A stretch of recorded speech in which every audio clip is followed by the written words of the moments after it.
Shout out guys, kaunta guys, mga unta dito guys. Uy.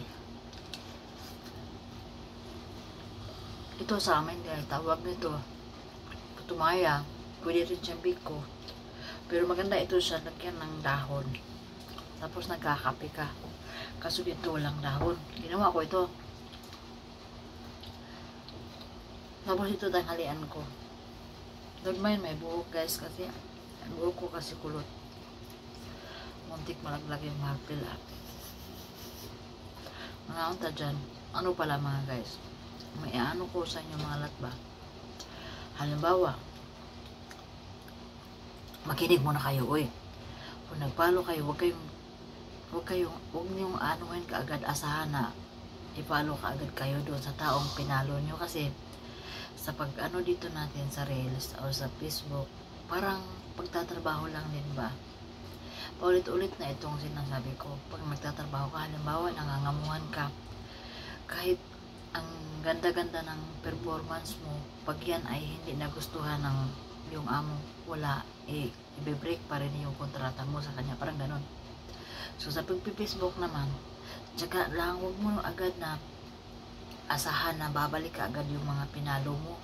Pinakamabuting gawin mo talaga yan guys, na-experience ko is mag-upload ka talaga ng mga video na hindi ko rin sinasabi na isang content, ano lang ba, isang ano lang, kahit ano, basta keep on uploading mga guys, kasi yun talaga yung pinaka-the best.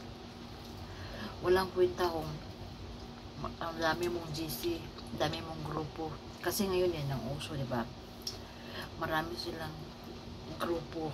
Tapos pag nag-a-upload sila ng mga video, yun sila yung magsishare. Pero para sa akin guys, wala yung mga ganun.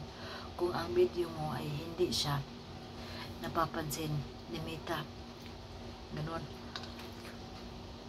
Kasi ako wala akong grupo. Tapos ang hilik ni Lolo ang lakas. Keep on uploading ka lang talaga. At saka ano rin, marunong ka din mamansin sa mga kapwa, yun. Ako din mga guys, hirap din ako kasi busy ako. Pero sinusubukan ko talaga na mamaya na yan, maibalik ka agad sa inyo yung mga binibigay ninyo sa akin na suporta. Bibili yung lola ko ng tanghalian, kaso nga lang ayoko na siyang abalahin. Sinabi ko na wag nang bibili kasi magluto na lang ako ng Indomie.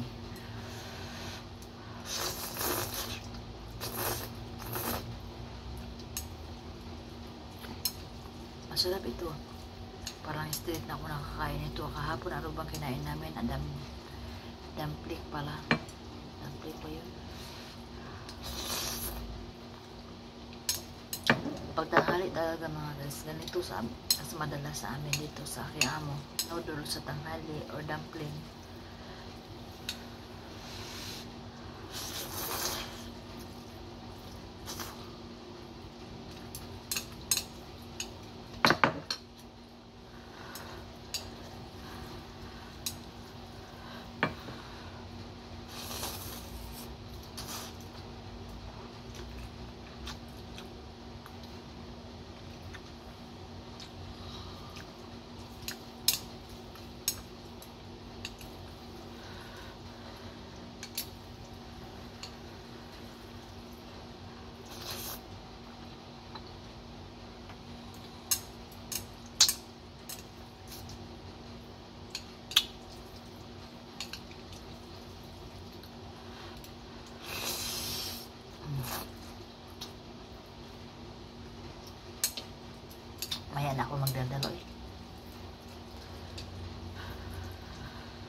sayang eh.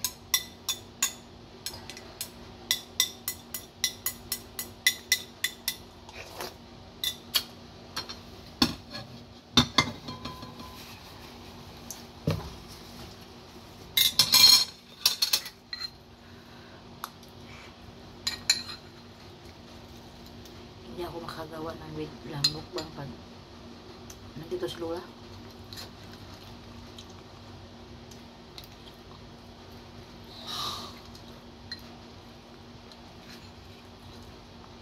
Diba? Kain na kayo dyan. Bye-bye.